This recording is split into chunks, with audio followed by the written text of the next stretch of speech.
This is Antoine Predock, world-renowned architect and longtime Subud member and friend for, wow, so many years. Hard to even think how long it is.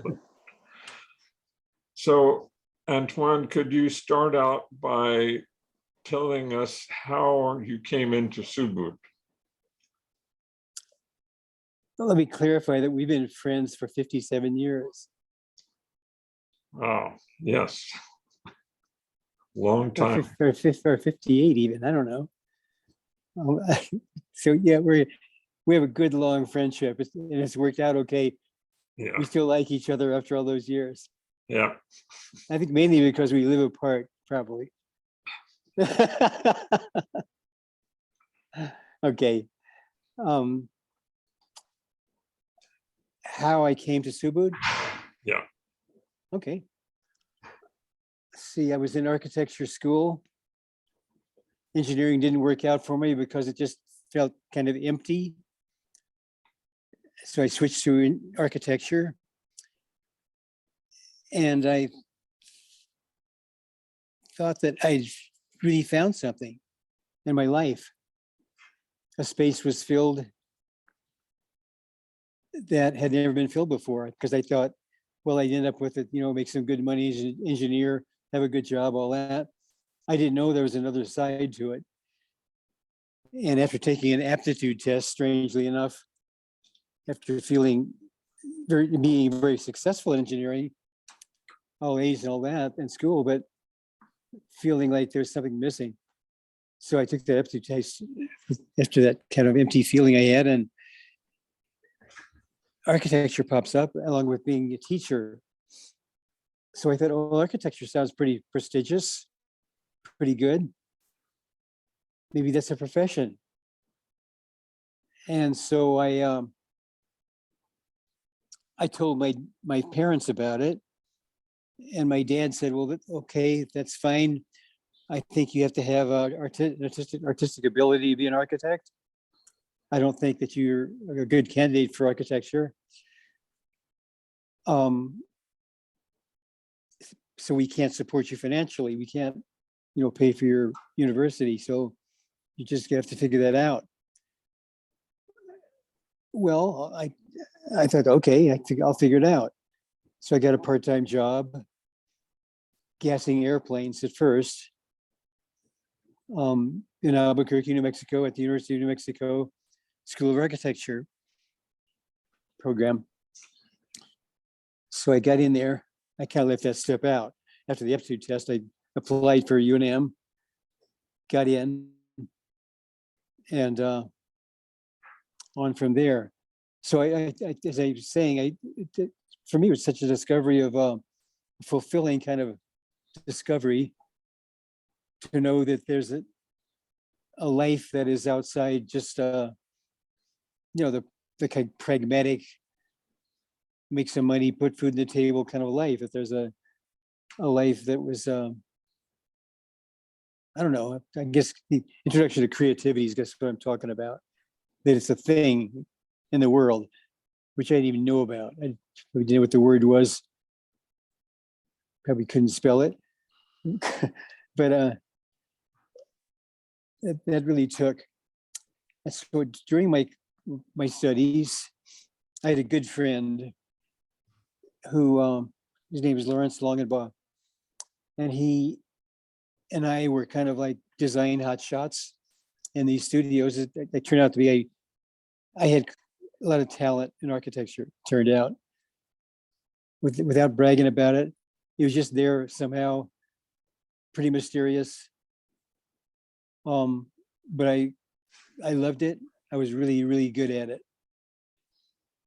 And my buddy and I, we would think about, that was a time when drugs were coming on the scene.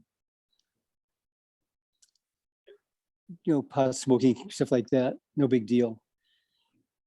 There was the land of peyote, New Mexico. So I never went for any of that.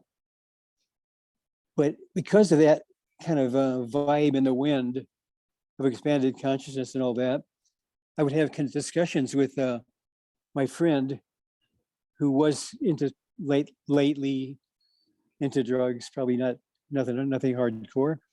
And we would talk about some other life that is out there. And we talked about the Aldous Huxley book, Doors of Perception, which was a description of his psilocybin mushroom trips and how consciousness was expanded, and thinking that was something that architecture should connect with. We should expand our consciousness. Well, I don't know what he did, but he probably did all that stuff, but I didn't do any of it except to take some speed we got from truck drivers to stay up all night when we had a project due. That's the only reason I took it. I never thought of it as anything else but a kind of no-dose to get me through pulling all-nighters as in architecture. If you ever notice in campuses, which building lights are on all night, all the time? Well, definitely it's architecture. It's not the business school or the law school. It's architecture.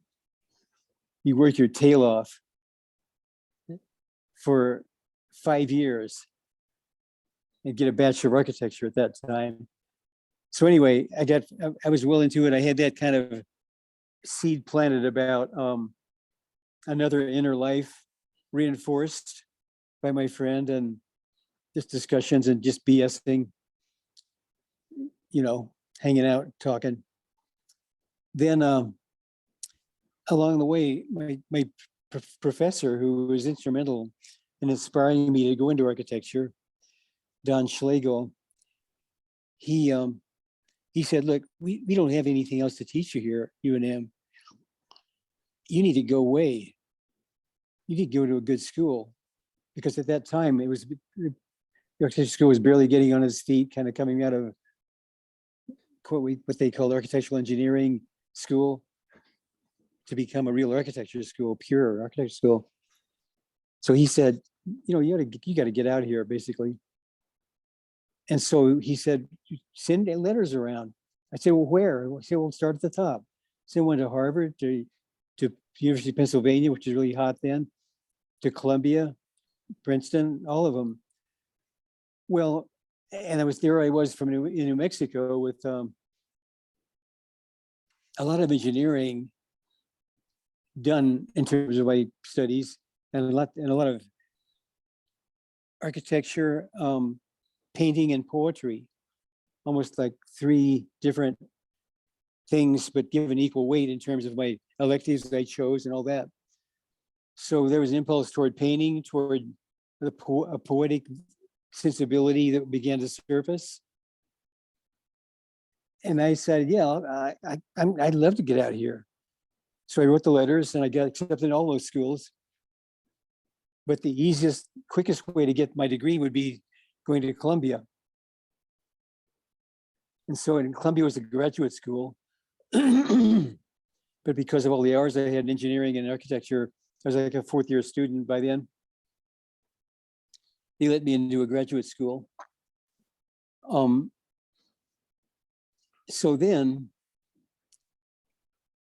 a subtext of that would be, I was courting my first wife, Jennifer, with UNM at that time, and she happened to be a ballet dancer in New York at the Metropolitan Opera.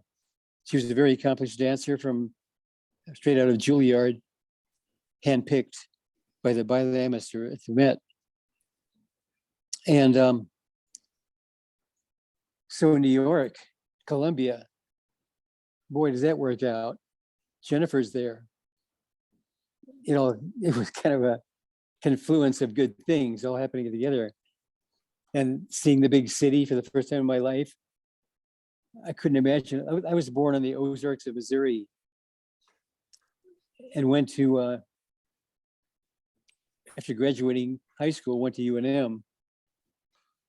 So I only knew, my life in the Midwest, and which was my dominant time, and life in the Southwest. So to go to New York, I mean, that was like, wow, what a dream that is. So So, how did you get from Colombia to San Francisco? okay, there, I'm rambling. Geezers do that. Get used to it, Ruckman. Fellow almost geezer. You're not even 80 yet. I'm 86. You're like a kid. But geezers ramble. I'll try not to do that anymore. Thank you for course correcting. Okay, thank you. So yeah, Columbia. I graduated from Columbia, star student, all that stuff. Scholarships. Got a fellowship called the Kennedy Fellowship to study abroad for an academic year from Columbia. Bunch of money. Went to Brooklyn docks, took a freighter to Europe, straight to Lisbon, Portugal, got on a train to Madrid, stashed my belongings in Madrid, kept going to Genoa, Italy on a train, right to the Lambretta motor scooter factory, bought them at Lambretta 175, which was no toy scooter, would do honest 80 miles an hour. Rode over the Alps to Paris, rode back over the Alps to down all the way through Italy, took a ferry to Piraeus, the port of Athens, took my scooter off the ferry, rode to Istanbul, hung out there, drawing, sketching all the way, soaking it up, photography, everything. Mind-blowing. New York is a whole chapter of this interview, but I left that, I skimmed right over it. Just what happened to me there and what that was like. So back from Barcelona to Veracruz, Mexico on a freighter, stopping in Venezuela, Dominican Republic, Curacao, ride from all around Mexico and up through Mexico, from Veracruz to Albuquerque, touched base with my parents in Fort Worth on the way to Cambridge, Massachusetts. I had read in the spring, summer of 1963, how Timothy Leary and Richard Alpert were teaching a graduate course at Harvard based on the psychedelic experience. How those guys scammed that, I've never figured out, but they did it, and they had a lot of eager students, I'm sure. Well, then I harkened back to the discussions I had with Lawrence Longenbaugh about this other life, and I thought, well, when I was in Albuquerque, pausing after my trip, I was thinking, I read an article someplace about that, about what they were doing, and the psychedelic life, the psychedelic kind of sensibility, psychedelic as a word, as a thing, just emerging culturally. And I'd never done drugs, and I saw that was going on at Harvard. Plus, that's a good architecture school, the Graduate School of Design. It's famous. I'll just apply there and do some more grad work. So Harvard accepted me, and I did that. Got a job on the side because I still had to make money along with the scholarship money. And I had my two-wheel life. I don't want to just gloss over that. I had Lambretta scooters and Cushman motor scooters when I was 12 years old. I had one. When I was a freshman in high school, I had one. So that two-wheel life was really important to me. I mean, it was a conscious choice not to take the famous trains around Europe or whatever, but to ride, to be out in space, moving through space. You know, wind in your hair and all that stuff. That's all true. It's romantic. It's sexy. it's a life on its own, of its own. So that was all underscoring just the experiential nature of my study in Spain for an almost academic year, and then crossing the Atlantic twice, and Mexico, and back to New Mexico. And then back in New Mexico, I had to think about getting a career. So Harvard turned up on my thoughts because those guys were doing that, and I thought maybe it's something I should just try at some point. What the heck? Why not? And so I went to Harvard, enrolled, and didn't like my professor that much, but got very involved in with kids that were in a rooming house I was living in, a cheapo rooming house. And one of them was in that program with Alfred and Larry, and was doing morning glory trips to New York City and stuff like that. He kept talking about, and they used the Tibetan Book of the Dead as a guidepost or guidelines for which describes the process of dying for the devout Tibetan Buddhists, using that as guideposts for the trips they were doing. And I thought, come on, that just seems frivolous to do it that way. And so I understood that Esalen on the West Coast has serious clinical engagement with LSD, and that this thing inside me that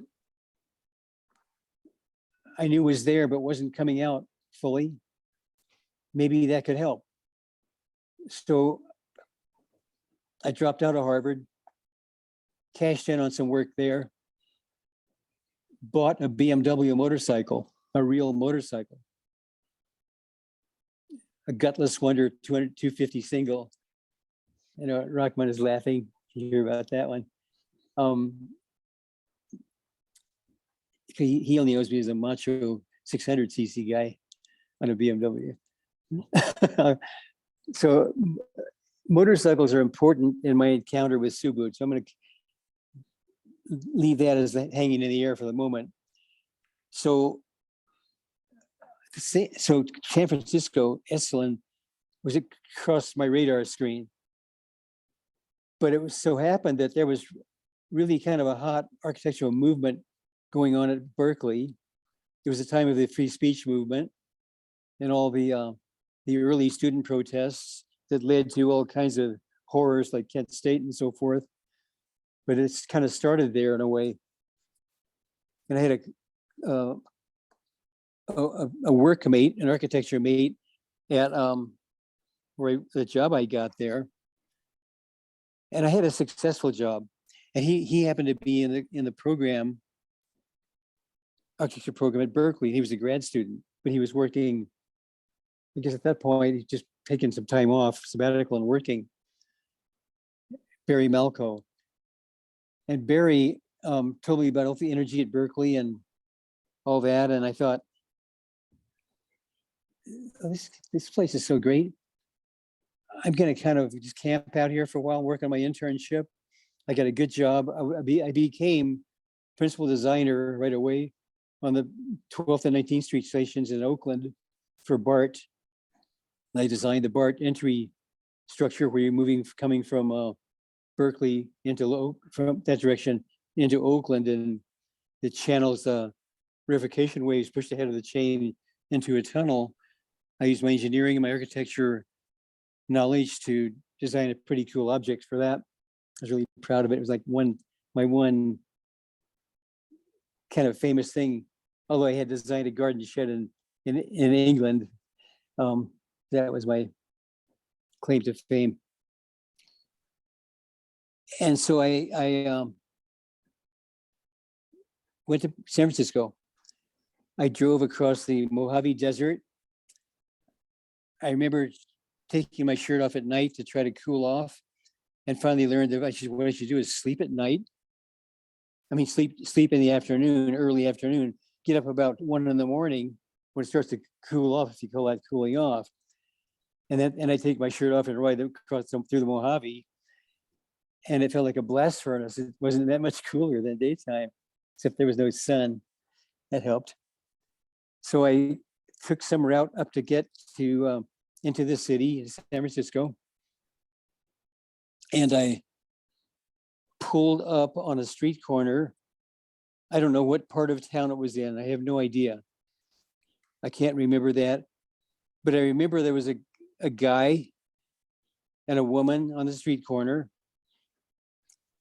And I could tell that he liked my motorcycle. Bikers recognize that in other people. He was thinking, who's this guy? But he was kind of, okay, well, look at this bike he's on. It was a 1964 brand new BMW R69S.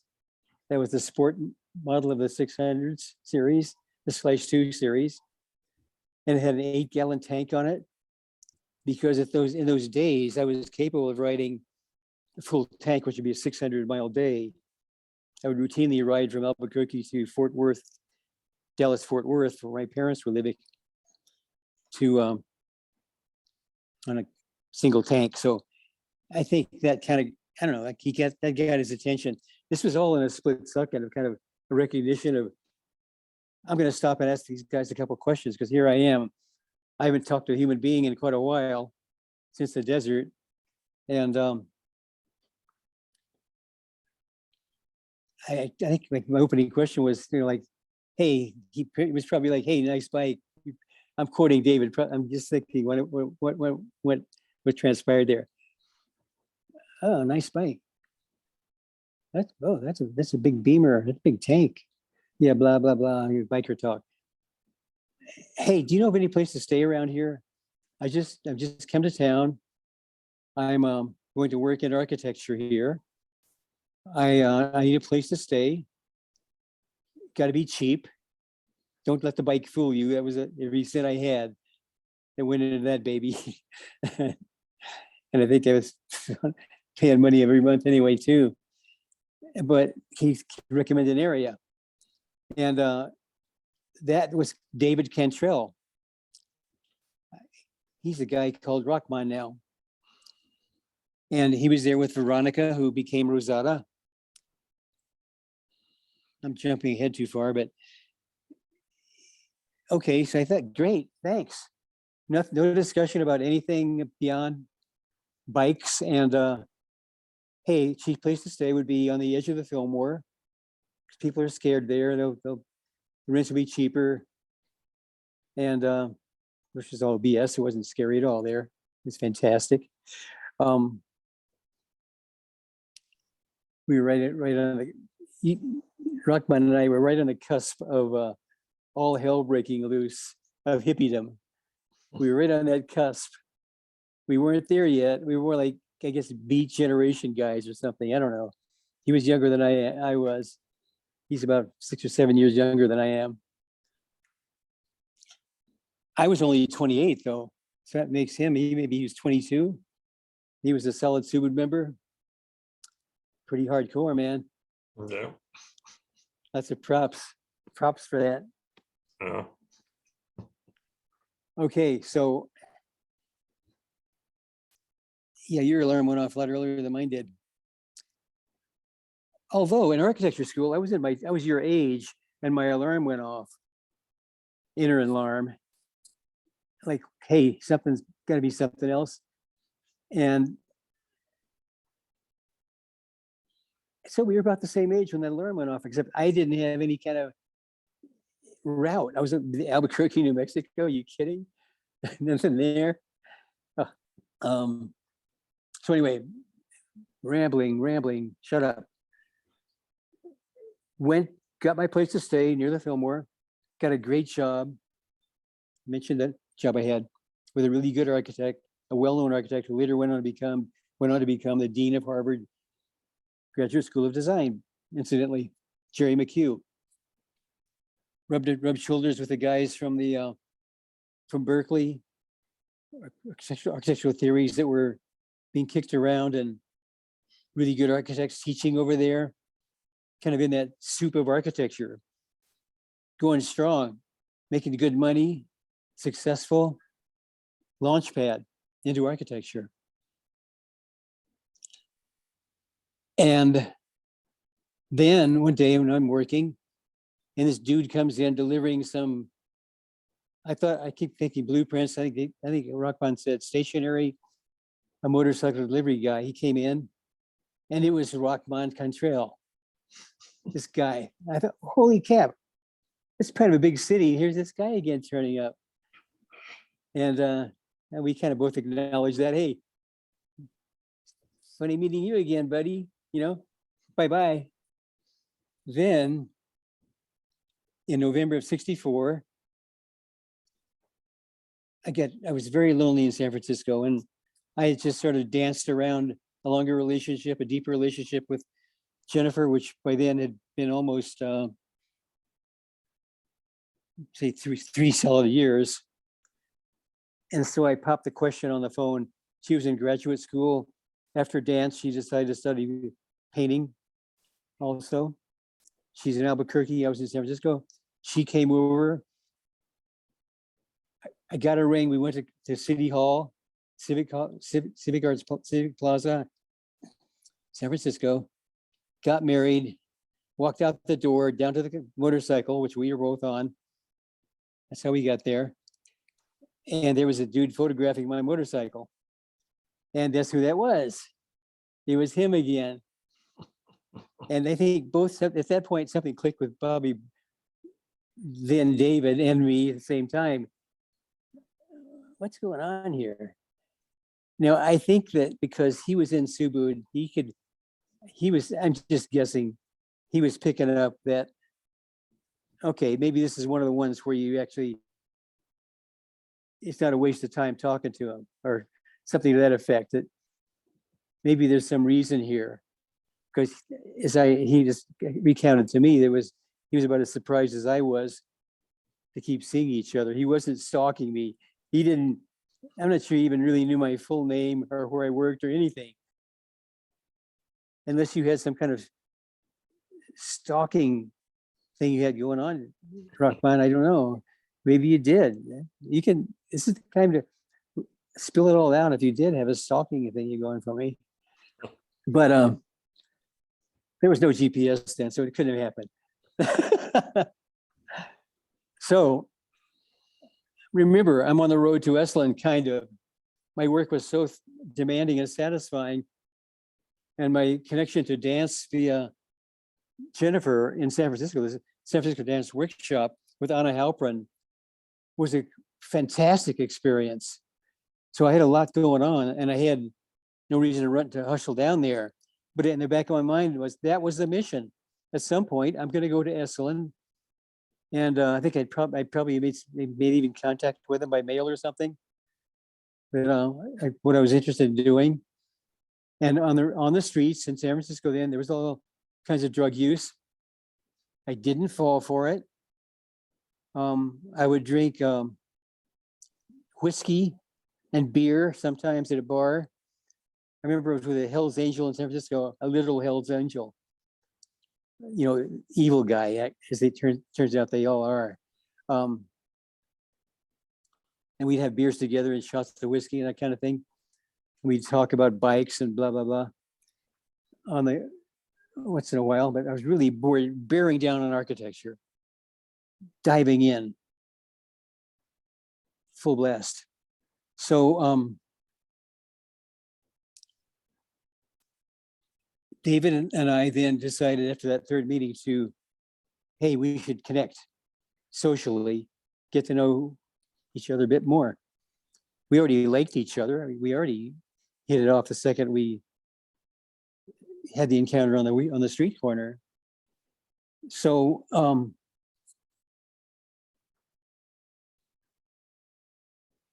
that's how that started.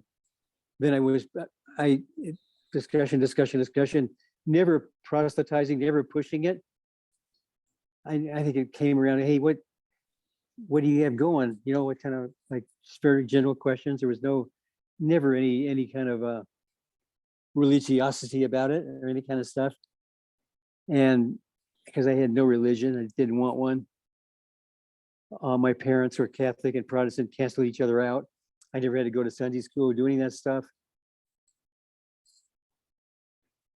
But what's strange right now is, after, let me do the math now. Let's see.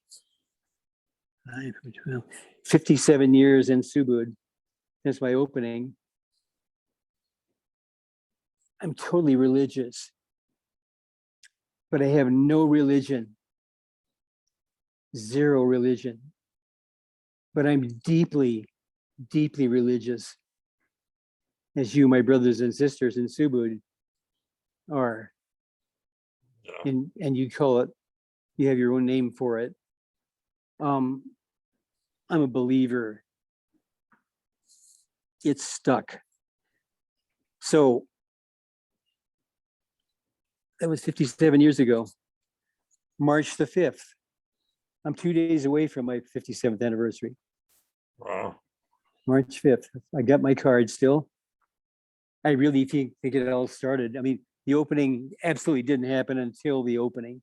People say, oh, I got open sitting in the for 90 days in the probationer's room. Well, I did not. But something really grew on me. I didn't think all the noises and weirdness that comes out of Latihan, a men's Latihan, in a giant Latihan at California Hall in San Francisco in the 60s, where you saw when Latihan would be over, you should see what spewed out of that room.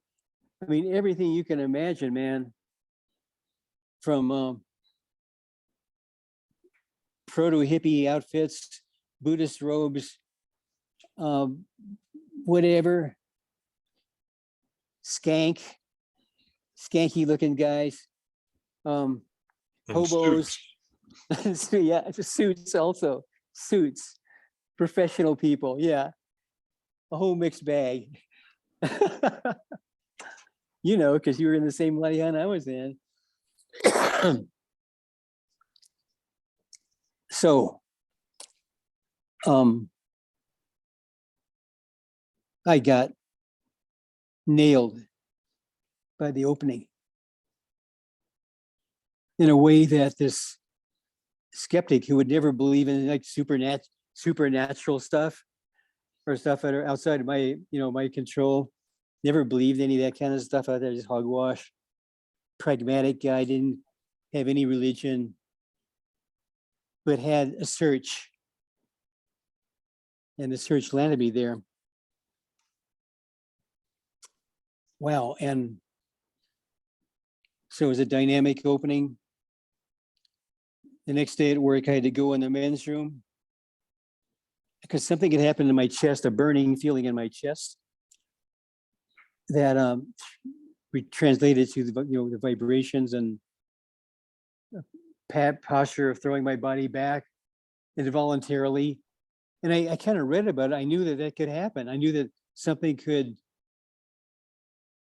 cause that to happen. I did my diligence during the 90-day period, and I read stuff and talked to people, get all different kinds of versions of it. But I never could imagine how that would feel.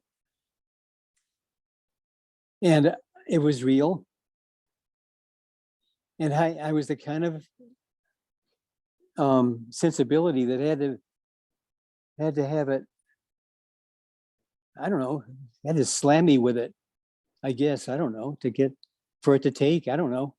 Other people have very quiet experiences and it's the same, it's not any different than what I had. The same stuff, same content. It's vibration. I don't use the word God all the time. I'm comfortable with that. I'll make, during Latihan, I'll make sounds that sound like sounds of worship and stuff, but I just know that something entered my system that brought me to life. And the vibrations that you feel, I still feel, and I don't have to have a quiet period in front of it before Latihan. It's just always there, ready to come out. And my problem is not letting it out often enough. Getting mindsets about things I'm doing and not letting it come through that. So, Rahman, you want to switch to talking about career stuff, and what do you want to do? Uh, I mean, in relation to Subud, I mean. Yeah. Have you had any experiences related to Bapak, the founder of Subud? Absolutely. Can you talk about that? I've done Ladihan with him many times. With the opening of 65, oh, by the way, I think many people feel this. They read about what could happen to people in the Ladihan. They read about all kinds of things that change people. So I was really worried that I wouldn't like motorcycles anymore and I couldn't ride anymore. Or that I couldn't do architecture or some other path would open up to me. And by the way, testing with Bapak and I think it was in Virginia in the 80s. One of the tests was he was, testing professions. Mhm. How does a blah blah feel? How does an architect feel? And so that was after I'd been open and I was still doing great in architecture, zooming along, and it was like it feels pretty good. I was just like, oh yes, I'm so home here. I'm so at home. Subud was my profound beginning of my real life, but architecture was absolutely the vehicle to show me another world, to show me a world of adventure and poetry, not just drafting and all that stuff. Anybody can do that. But the realm of ideas, the realm of emotional, phenomenological responses to places and cultures and making translations. Really realizing as travels began to kick in, international travels, that all the religions, all the people, they're all the same, they're different great masters and great prophets that led people in the same direction. And to experience the egalitarian nature of Subud, right away seeing what a mixed bag it was so inspiring to me. I had to get used to the whole Islamic spin on it. But all you have to do is say to yourself, well, come on, this guy was an accountant, a Muslim accountant in Indonesia, and he got cosmically zapped. What's he gonna stop being a Muslim now? That's what he was. He talks about his life, his realities through what he knows. It absolutely never took with me in terms of wanting to follow Islam as a convert, or certainly not a Christian or any of those kinds of things. No way. But I totally believe in what Christ said, Christ's message. If what he really said is getting through the Gospels, and you have to take everything with a grain of salt. When you recount something, gets embellished. I'm probably doing that right now. So who do you believe? Well, you believe your inner. What happens to you? That's what's so real about it. And the encounters with Bapak, I think that it was that summer in the 80s. Ruckman, I can't remember if you were on that trip where we went up to Vermont, up to Woodstock, Vermont, and up and down the coast. And it was phenomenal. I mean, I never had a direct conversation with him, but he was there in the Ladihan, and once in a while you open your eyes and he'd be standing there right in front of you. Whew. Yeah. And he really was an ordinary guy, though, in so many other ways. I mean, I don't think he ever aspired to being like a jet set guru or anything like that. He turned out to be, but he's like a guy, you know, a Yeah. mild mannered accountant with who deeply was fervently believed in his religion, and I certainly respect people that are that way. I just can't buy it myself. I can't get into it, except the grounding principles. Of course, I get into Islam, Judaism, everything, Sufism, whatever. I've been exposed to all of it through my travels. I want to show you my travels because I think this is important to know that I know of what I speak.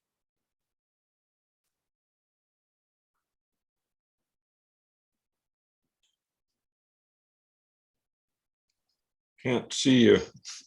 Just a second. I'm going to show you my map.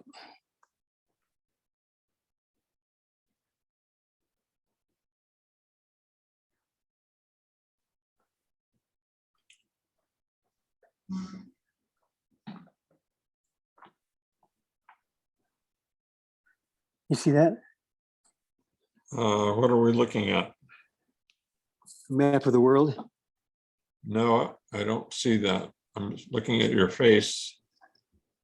Come on. Switch camera. Oh, there we go. Yes. See that now. Okay, so the black dots are all either business related travel, meaning making buildings in different places, or giving lectures, teaching, scuba diving, whatever. The yellow buttons are with my wife, Constance, my life companion for 30 years, 32 years coming up. Say that again about the yellow buttons. My life, my travels, the yellow buttons are with my life companion and wife, Constance DeYoung, a renowned sculptor, opened in Subud. So the notion of nationality and religion, isn't it great how in Subud, it's just so erased as any kind of thing. I mean, you meet the people of every spectrum of humanity everywhere. Yeah. Working in Costa Rica right now. Very important project, northern Costa Rica. Wow. So many places. Yeah. Anyway, I just want to emphasize that because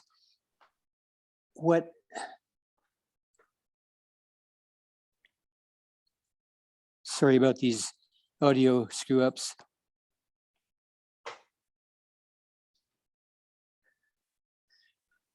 I had to show you that to dramatize something I want to talk about. Bapa, in the way that he spoke, when I say speak, I mean literally speak, but also the thing, to so many different nationalities and religions and belief systems was extraordinary to me and reaffirming that I'd really done the right thing. And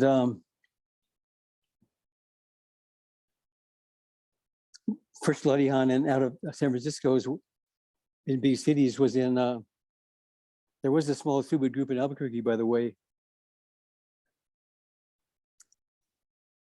But first Lodihan were traveling around Europe, going to groups. Remember in London, going to that wonderful space up, kind of an attic space on a medium tall height building with a glass roof and sun beaming in and glorious Oriole carpets everywhere. Completely unlike California Hall. California Hall was skanky. Yeah. But to show the kind of class of that place, in London, and then up to Swanwick for a major congress they were having. I just lucked out and arrived around that time. My wife, Jennifer, was finishing up her degree, and I just took off my motorcycle. I sailed from New Orleans to Le Havre, France on a freighter with my bike. And part of my processing what had happened to me with the opening was just getting away and getting on two wheels, where obviously I hadn't lost that. And in any way, I became a very skilled writer, had been writing now for almost 70 years. So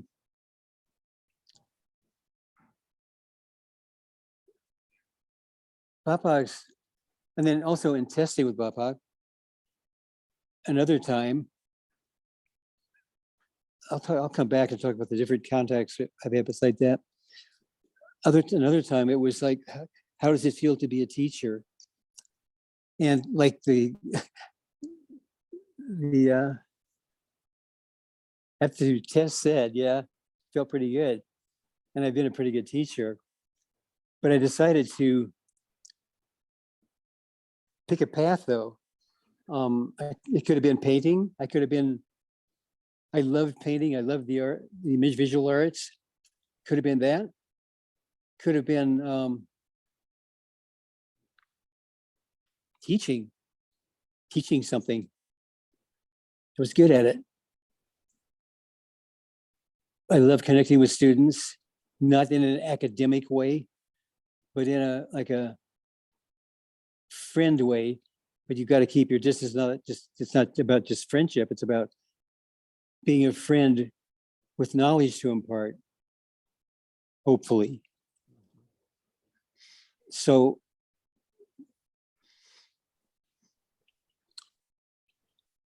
then many contacts with Bapak in California. He would often come to Los Angeles, to Hope Street, to the giant hall there downtown. And we would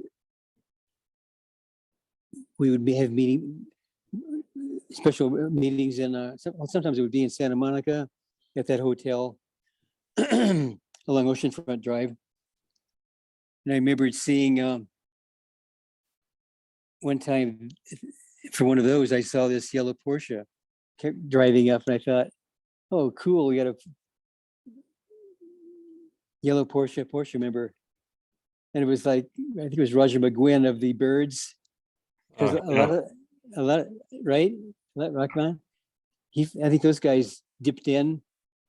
They did, lots of other celebrities at the time, and Sophia Loren and so forth, in and out. But I thought, this is great. This is Hollywood-ish. And I'm in LA, and it's really fun. And then listening to Babak's talks through the years, I got the whole collection of books, they're this high by now. And the actual tapes I got at the time. I used to really listen to those. I don't listen to them anymore. I haven't listened to one in a long time. I just do my work. I check in on the feeling. COVID shut down. I was a very active member as far as showing up at Ladihan. That's about it. Not active in terms of other stuff, but showing up for Ladihan on Wilshire Avenue at the center in LA, a beautiful center they have. But COVID shut all that down. Albuquerque, the group kept cooking into COVID, and I just quit because of a lung condition I have. I just can't be in an environment where there's a lot of aerosol.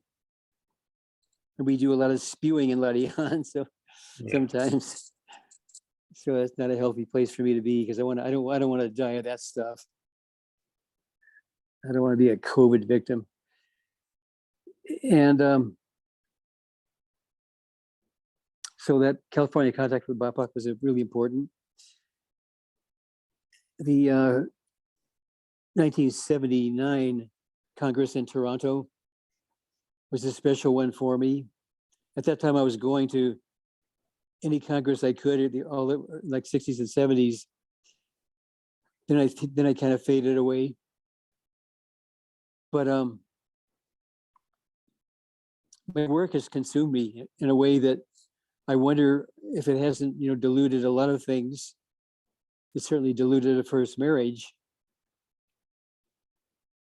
Constance and I are the same sensibility. We're both kind of loners, and we're fine together and not together, whatever. We got that worked out. But I think if I hadn't been opened, I had these swings, these psychological swings going on all the time, and beating myself up and then feeling really high. And it just leveled me out so much that there's something, this deeper thing that is in fact supernatural. I mean, you could call it that from our mortal vantage point. I don't know what else to call it. That is holy and informs everything and settles you down when you're freaked out. Most of the time, sometimes the freak out is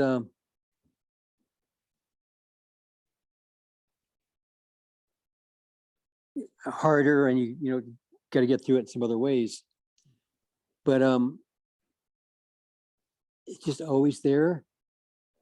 And what in my case, as a octogenarian, I can call myself. You're about there too, man. Yeah, almost there. Almost there. On number 80, will you give me a call and let's just talk about it? What it feels like to be an octogenarian? You promise? Say it again. I didn't get the last part. Let's have a private Zoom session when you turn 80. Okay. Because by then, I don't know what the hell I'll be. I don't know. Well, I'll be 87, I guess. Well, so I'll turn 80 next year, so we can do that. You're breathing down my neck here. So let's do that. But what I'm finding is, we just have these two lives. There's the in the world life, the life of the mind, all that stuff that's going on all the time. And for me, it doesn't even stop in Ladihan. It just continues to try to take charge. But in Ladihan, just watch it. Say, oh, screw you. If this is got better things to do right now. And the nice thing is that the mind is more and more willing to peel that layer away, which is kind of suicidal for the mind, to let the other part turn up. And I don't do that nearly often enough. I'm isolated. I'm not at this point because of COVID. I'm not doing group Ladihan. But in no way has it changed. I mean, the Ladihan is just as strong. I don't need any difference. I don't need a group for that. Groups are nurturing and turn up the energy sometimes, for sure. But I don't think it's a herd, HERD thing. We're not just a bunch of lemmings. We each have it in our own way, and we manifest it whatever way we can and do that. So I'm just ranging off from contact with Bapak. Over 1979, though, there was something special about that conference. It was during Ramadan, that's what it was. It landed right in Ramadan, and we were doing Redmond Gleason, and I were both distance runners. I was training for the Boston Marathon, which I ran at a very fast pace, actually, in 1980, a very competitive pace, under 3 hours. And we were even racing. We're doing Ramadan, and we had races, Subud races out on the island. You and Redmond Gleason were racing during Ramadan. Not each in races. We organized races for Subud runners. Hmm. It was for Subud runners. And so we had a Subud race. I think I won it. I'm not that sure. Redmond's gone now, but I'll find him. I'll check with him on the other side, confirm who really won that. But speaking of Redmond, so Constance and I were together for quite a while. We were both like second marriage chickens. And I thought, okay, really, we got to do this. Come on. It's not right. Keep going this way. So on Wilshire at the center, I tested with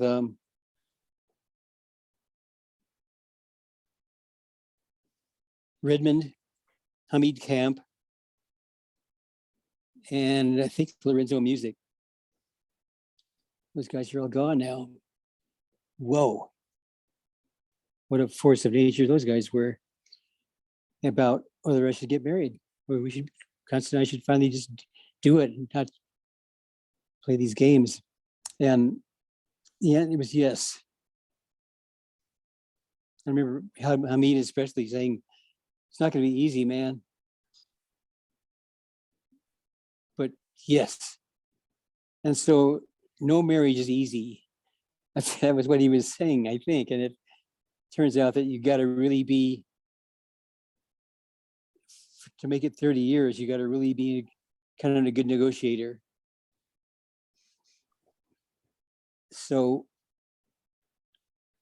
that's a incident along the way. Constance was opened, and it didn't take with her in the way that it took with me. She had been practicing Zen and continues to be a Zen Buddhist, but she knows, she respects, I respect and know she does. I think what she does is kind of like like nothing compared to what we do, but what we have. I mean, not what we do, but what we have. It's like the will wanting to make this happen.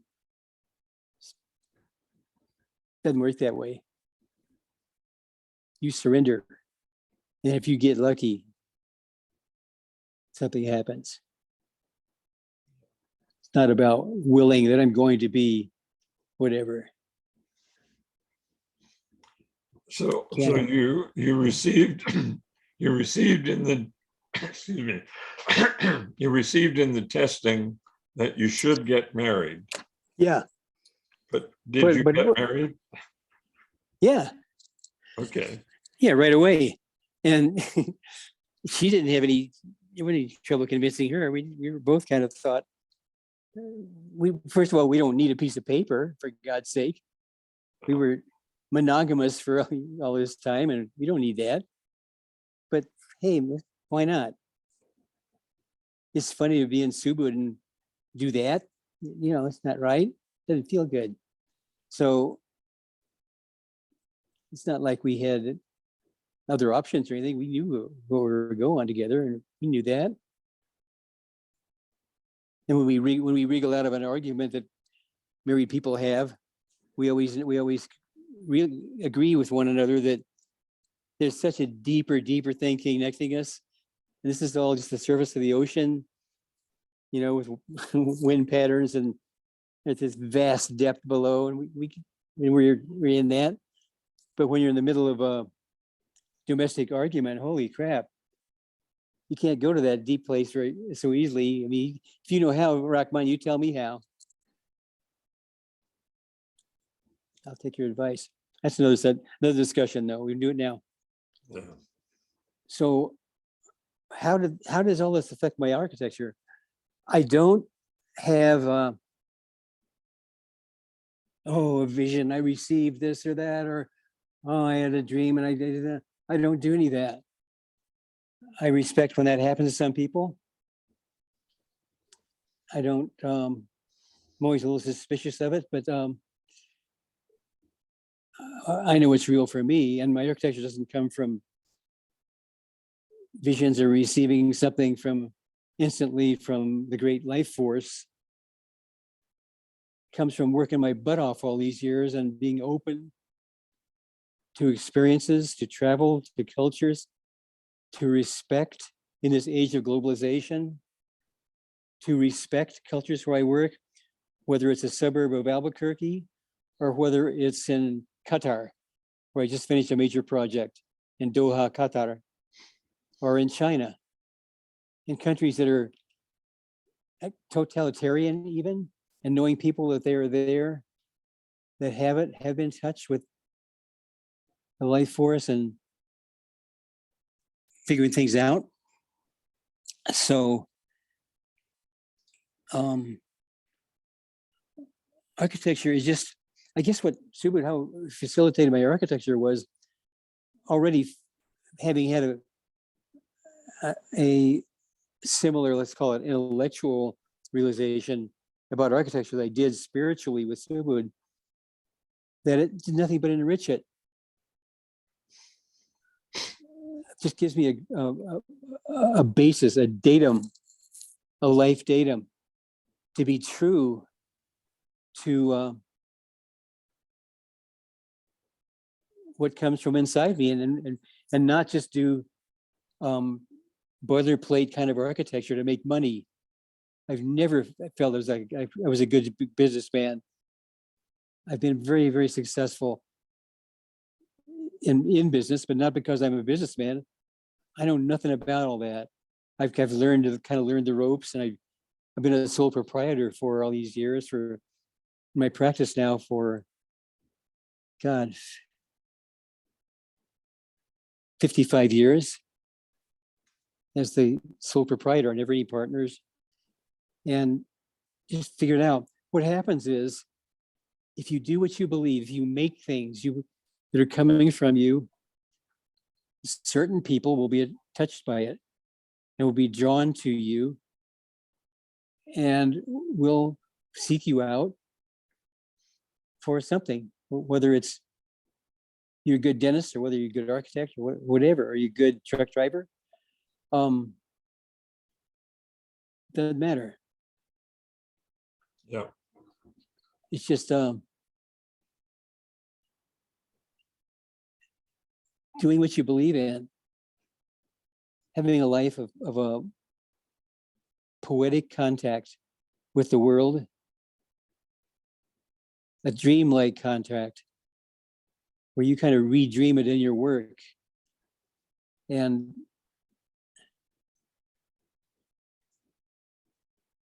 it's just such a cliche. Be true to yourself. You know, it's a cliche. All the masters have said had some pronouncement exactly like that. Papa, follow your inner. Yeah. But everything gets in the way of that all the time. Non-stop. Material urges. I'm so materialistic in terms of like acquisitions and clothes and stuff like that. But I love the objects I acquire, and I think there's a content in them that feeds back to me in some way. I guess anybody would rationalize it like that. But you live in the material world, you fight your way through that. But you know, with the Latihan, you always have it right there.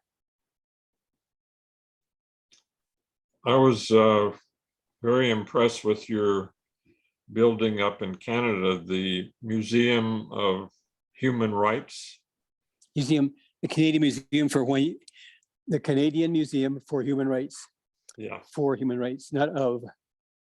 For human rights. Yeah. Yeah. Thank you. And very impressive building, and I was also impressed that they used that picture of the building on their $10 Canadian bill. That they did. And also as a Canadian postal system stamp. Yeah. Oh, a stamp And too. also, oh Wow. yeah. So I'll tell you the story of that building. Now, people tell me that my buildings have spiritual readings in them, or they something spiritual touches them. I was at an opening of the Arizona Science Center in Phoenix in the 90s, and I just finished the Nelson Fine Arts Center in Tempe at ASU, a major breakout of a New Mexico project for me, where I won a national competition, and it was one of my big launch pads. But she came up to me at the other opening of a building.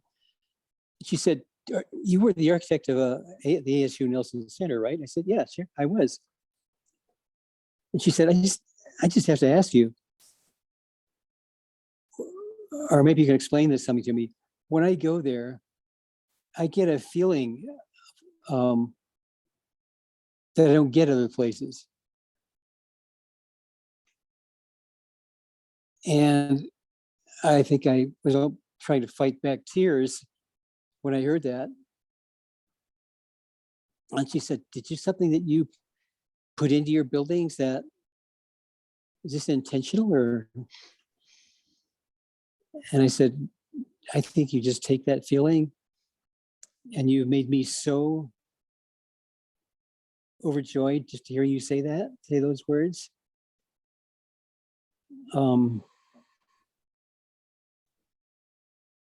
What more could an architect want to hear Yeah. from a quote user of a building?" Something touched her.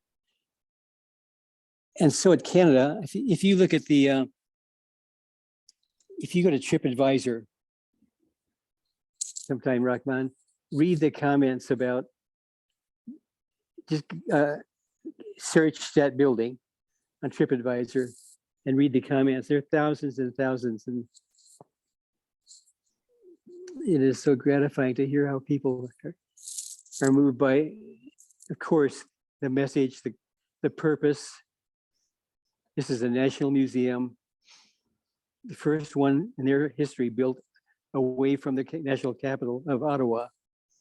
It would be on like a mall in Washington status building for them, comparing to us. And just read all the different things people say and have said about it. But the people always ask me about meaning in it.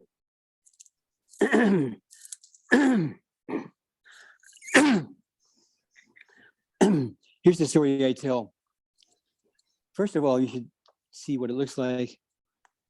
Hang on.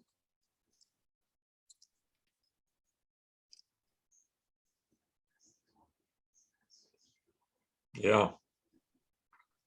It's beautiful. It's And there, if anybody that wants to follow up, just Google the building and you see all kinds of photography of it from Flickr, on Pinterest, everywhere. But the inner experience is what's important about it. So let me just talk about architecture and Subud in one breath. Buildings have an inner life. They have a form, but the reality is the inner life. What touches you as a person using the building? What aura surrounds you, or lack of aura, most cases? Well, here's how I thought about that. Human rights as a human thing. Violations of human rights seem unending.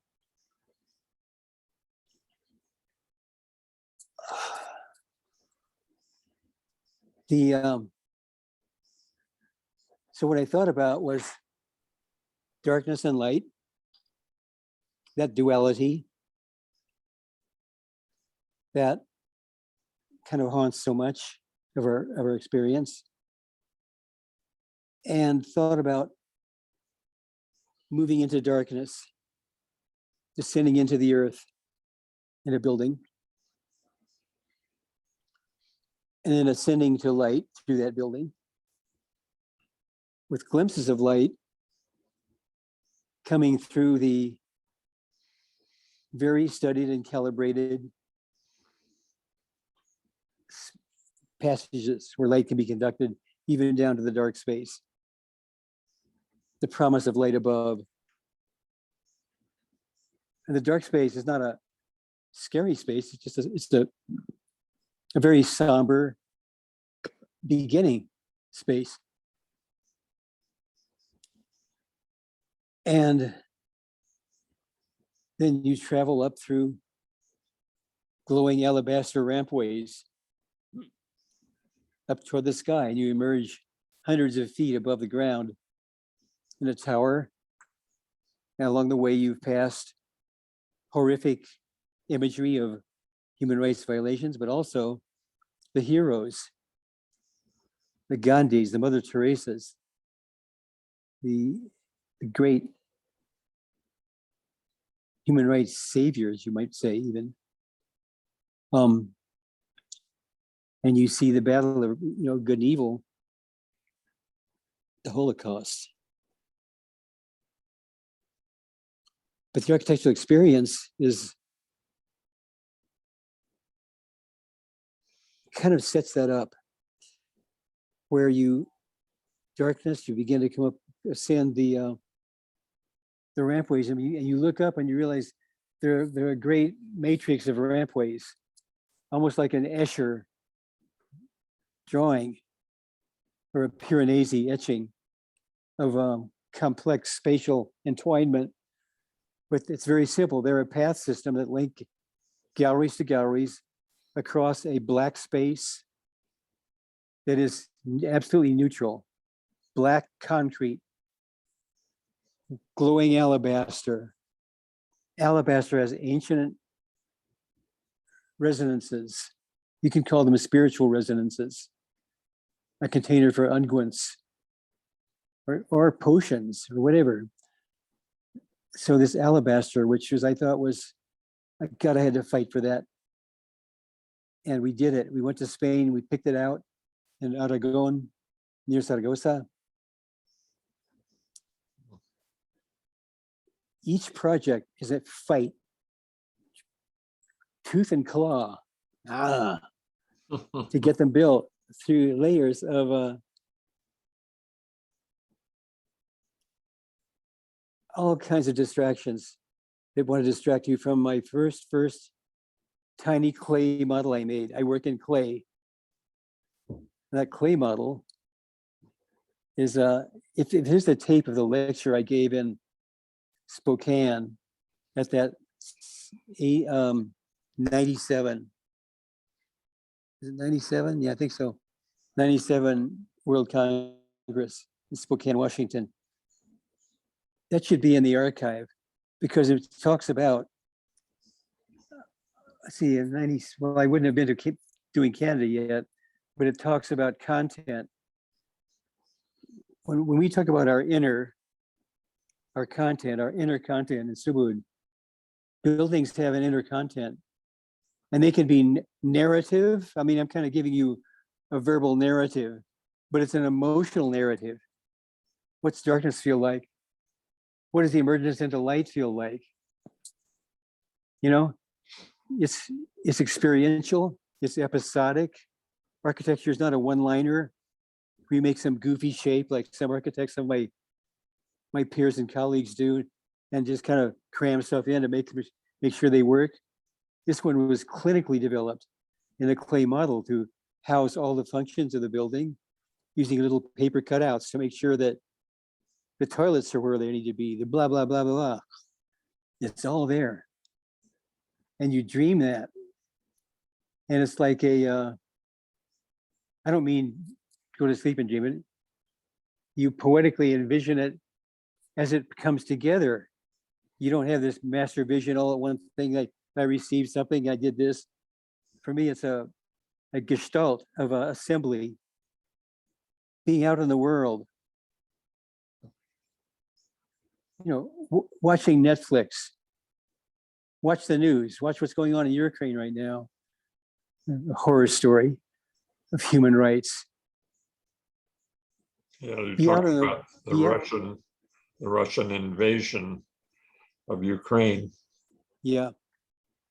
So just, it's one guy's ego trip, period. Yeah. One guy. We had one of those for president. My God. So the judgmental mind still there. I still have all that. A very judgmental guy about assholes. Yeah. So there's a content to the building. Now, I think that content notion certainly wasn't there when I was first starting to work. I think it grew and grew and grew with experience over time. But I know that an aspect of guidance was there from Subud. So many other things have changed in my life in architecture. I used to be a very hard-ass boss. I mean, real hard-ass. And we'd work all night. I just get so emotionally involved in a project that I would just be, by hard-ass, I mean demanding. I don't mean like being evil or that kind of thing, but just being so demanding. And I can, again, a long time ago, let go of that and just let my team flourish, be the proper catalyst, but let that collective voice out at the same time and not, but these are my babies. I design them. They're not by committee and they're not by a bunch of people, brilliant people, hundreds of people have passed through my studio through the years. And they contributed so much of it, so much to it. Could not have done it without my team, my different teams. But it starts with that clay model. And the building looks just like the clay model, by the way. It wasn't like a sketch or approximation. Because during the process, we photographed it and I compared the drawings as they evolved. They were made from the model, the roots. The other part of the story was roots engage the earth. In oppressed countries, the earth is foundational. Their roots are in it, whether it's agriculture, whether it's spiritual, it wouldn't matter. So roots are extending fingers of the building that house temporary gallery, theater, assembly space and with an amphitheater on the top, etc. But they're clutching the earth. If you find that a later lecture, a lot of these lectures are on YouTube. Another one would be a good one would be the keynote lecture for the major conference of a software company. I can't think of their name. Vectorworks. The YouTube, look for Vectorworks, something or other. Keynote speech. Is that something that you did? Yeah, I was the keynote speaker. And it shows, so it's a lecture with visuals. I'm trying to get at how can you see the visuals to see what I'm talking about? Mm-hmm. Well, that's a good way to do it. Look at my different lectures are on YouTube. I didn't put them up there. I don't know anything about YouTube. People just put stuff up about me on YouTube. There's some TV shows and different things that's the way that you're just hearing me talk. The work could be garbage. You don't know. Take a look at it.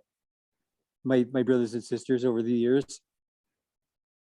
In the year 3000, if you're looking at this. I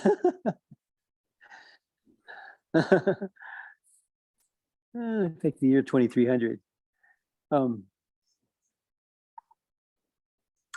Hi guys. Yes. Same stuff here. I think you got same stuff there. Okay. Oh. Well, Hello, posterity. This is when you get to be a geezer, when you're like thinking about, oh, who's going to really see this BS of mine? okay. So is this agreeable to you that I show this video to other people now? Yeah, you can do it. Okay, thank you. And I don't have any more questions. Do you have anything else you would like to add? Well, just edit out all those dumb parts I did with my manipulating my iPad to try to show you my map. Edit that out. So what do I have to add? Young architects. Oh, there's another one another one you should listen to. It's the podcast on the Young Architects Forum. Young Architects Forum. That is fairly recent, last couple of years, where I'm talking to young architects and what's awaiting them if they're not careful, if they don't keep their flame alive, if they succumb to the forces of whatever. The material forces. Yeah, the material forces and all kinds of other forces too. I'm very surrendered to the visual forces because I am a landscape architect. I have that registration also besides architect, because my buildings always are about landscape. Drawing from the place where I build, respecting the culture. I didn't talk enough about that. Globalization, a lot of architects just kind of do the same thing they do all over the world, back home in Ohio or someplace. The ones that travel do international work. Everything should be completely different ball game. Northern New Mexico, way different ball game than Albuquerque. How you view it culturally, how you view it geologically, globally. Come on, I mean, Chengdu, China, where I've just spent many years working on a project, and then, or Guangzhou, China, where I taught workshops to students. Like in 2018, the latest one, drawing workshops. You talk about their place, but not in a historic style sense. That is garbage. You're moving forward all the time. You're not trying to imitate styles. You're evoking the essence of a place in a highway road cut. Say that's a meter thick, a meter deep, just abstractly. A few centimeters on top, a few millimeters on top would be cultural occupation of the planet. We have a deep obligation, not only to those cultural layers, to the native people, the preeminent, for me, the cultural layer, but to the geologic time underpinning the site of any building, and drawing that power out through you to make something appropriate for that place. And there may be cultural illusions in China. I do think about power of some of those temples and some of the colors, and I've used that fabulous red that's also often used in Chinese temple columns. But it's a tip of the hat, but it's a deeper thing than some kind of stylistic copybook. I will never touch with a 10-foot pole a commission to do some kind of fake Gothic building or fake whatever Georgian building or fake Pueblo building, fake adobe building here in New Mexico. You got to live with the place you're in. You got to understand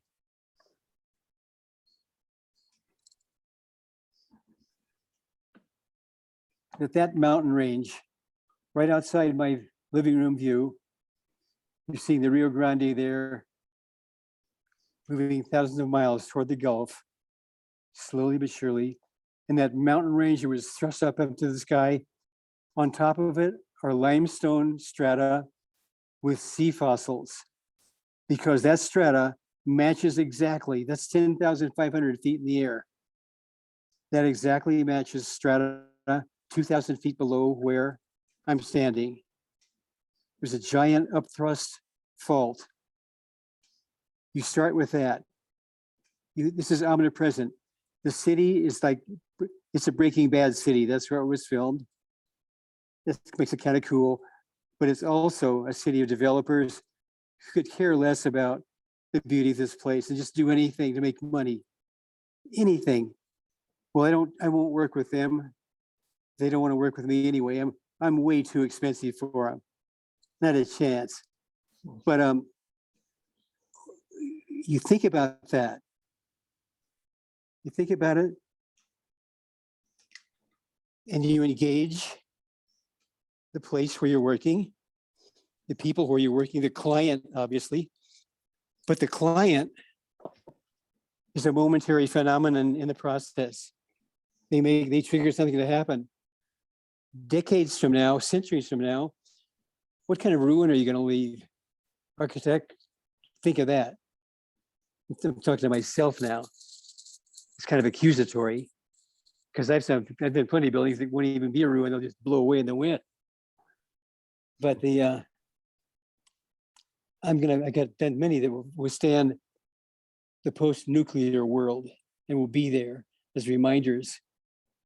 Somebody gave a crap about what they were doing and made something special for a special place and didn't just succumb to globalization.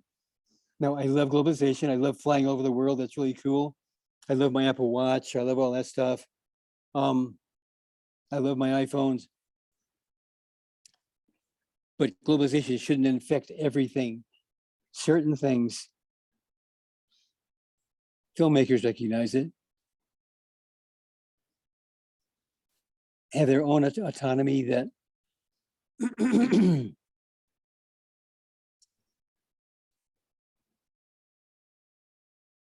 anyway, follow your inner, simple, but pay attention to it. Peel that layer, that mind layer away, like Tom Cruise mask peels off.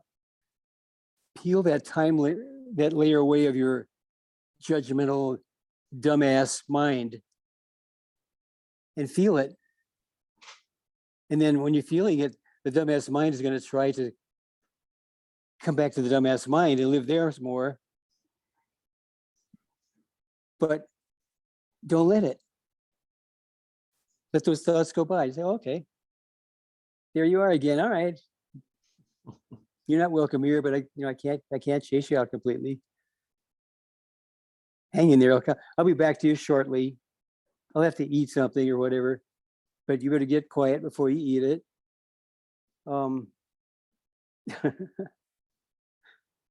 Sounds good.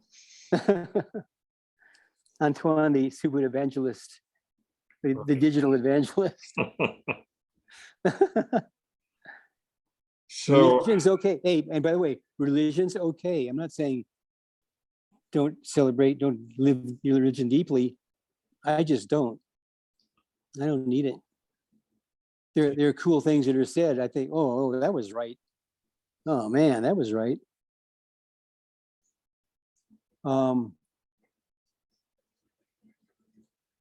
Yeah, that right on. But I don't know, you have to be honest about that. I think religion just screwed the spiritual life up so profoundly, and religions, singular, one at a time, have just screwed that over in a way that, like, what's Christianity mean in the United States of America? Those profound, powerful utterances that this dude, this hippie-looking dude, probably scraggly-looking dude. Come on. well, I'm out of questions. And then also this strange modern guy from Indonesia who appears on the scene, but you don't look at the words. You feel what he did to you. It's not what he did. You feel what he made available to you if you just shut up and surrender, dummy.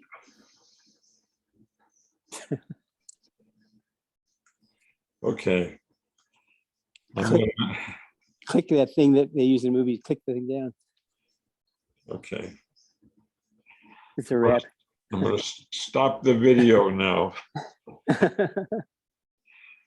Thank you. That was fun. Is that better? Yeah, good. I went up on, I strayed away. Okay. God, it was an hour and a half. Oh my God. Yeah. Who wants to sit for that long and listen to this kind of geezer rant? Okay. I'm stopping the video now.